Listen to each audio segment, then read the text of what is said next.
დღევანდელი დღეც დაიწყო იმით, რომ ბატონი ედუარდი მოგზაურდა სვეტის ცხოველში, დილას, დილის 10 საათზე და თაყვანისცა ჩვენს დიდ მეფეს ერეკლე მეორეს, რომლის გარდაცვალებიდან დღეს არის 200 წლის თავი და სანტრები დაამთო მის საფლავს. აი საიდან მოდის მისი ძალა, საქართველოს ძალა. აი საიდან ღებულობ ჩვენ. მე არ ვერთხელ მithქვამს და დღესაც ვუთხარი მე მას, რომ ძალიან ხშირად ეუბნებიან თუ რამდენად გამართლებული იყო მისი ჩამოსვლა საქართველოში. თითქოს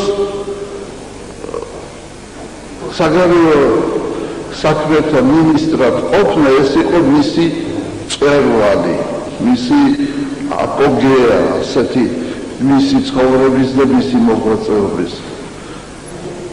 მე მიმაჩნია, რომ ის რაც გამოიარა ეს ყველაფერი იყო მოსამზადებელი პერიოდი აი ამ მძიმე დროსთვის.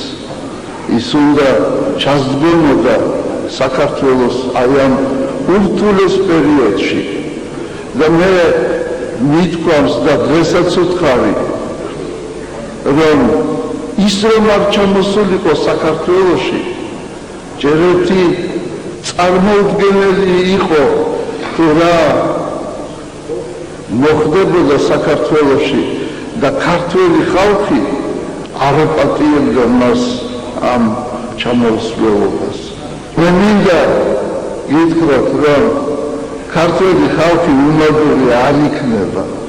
ქართველი ხალხი აუცილებლად დაუმაგლებს ბატონ ედუარდს. დაუცველი ყოფილიყოს და მრავალჟამიერი ყოფილიყოს მისი მოღვაწეობა და დაუცველი ყოფილიყოს საქართველო და ღმერთმა მოგვასწროს ბედნიერი მთლიან საქართველოს ამით. შაბათ დღეს გამართულ ამ საღამოს თავად პრეზიდენტი არ ესწრებოდა. გვჯერა, რომ ამ დღეებში მის დაუსწრებლადაც ბევრმა უსურვა მას გამძლეობა და წარმატება, თუნდაც ჩუმად და თუნდაც თავისთვის. პრეზიდენტის წარმატება ხო ქვეყნის წარმატების გარეშე წარმოუდგენელია. ამიტომ მოდით ამჟამად ჩვენს თავს ვუსურვოთ. პრეზიდენტის შემდეგი იუბილე ქუჩებში ფეიერვერკებით, ხმაურით, საწყგრძელოებით და კონცერტ წარმოდგენებით აღნიშნოთ. ეს იმის ნიშანი იქნება, რომ ერს ამის სურვილი, საშუალება და ხალისი გააჩნია. ამის გამოხატულების საბაბად კი პრეზიდენტის იუბილეზე უკეთესი რა უნდა იყოს.